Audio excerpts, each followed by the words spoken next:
السلام علیکم ورحمۃ اللہ وبرکاتہ۔ صرف چند اعمال ایسے ہیں جو انسان کو جنت کا حقدار بنا دیتے ہیں۔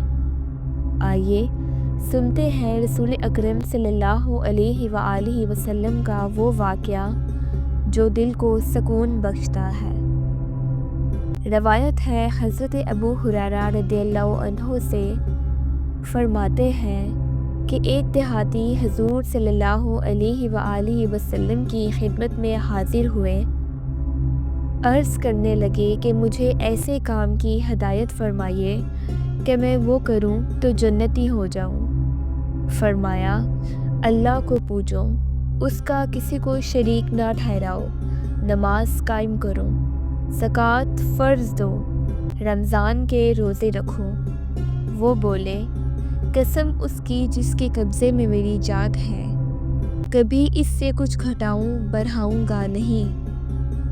پھر جب وہ چل دیے تو حضور صلی اللہ علیہ وآلہ وسلم نے فرمایا، جو جنتی مرد کو دیکھنا چاہے وہ اسے دیکھ لے۔ وضاحت: اس حدیث مبارکہ میں ایک عام دیہاتی نے سیدھا سا سوال کیا کہ جنت کیسے حاصل کی جا سکتی ہے؟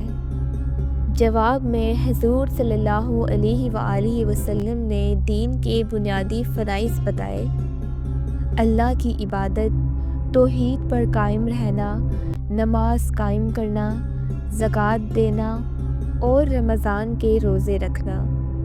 یہ وہ اعمال ہیں جن پر ایمان کے ساتھ قائم رہا جائے تو جنت کی ضمانت ہے۔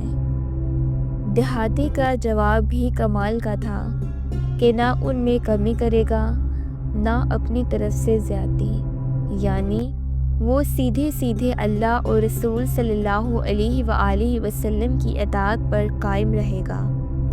حضور صلی اللہ علیہ وآلہ وسلم نے اس کے اخلاص اور نیت کی سچائی کو دیکھ کر فرمایا کہ یہ شخص جنتی ہے۔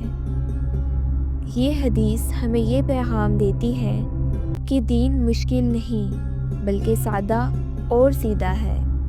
اگر انسان اخلاص کے ساتھ اپنے فرائض پورے کرے تو جنت کا دروازہ کھل جاتا ہے۔ یا اللہ ہمیں اخلاص کے ساتھ دین پر عمل کرنے کی توفیق عطا فرما، اور ہمیں ان لوگوں میں شامل فرما جن کے بارے میں فرمایا گیا یہ جنتی ہیں۔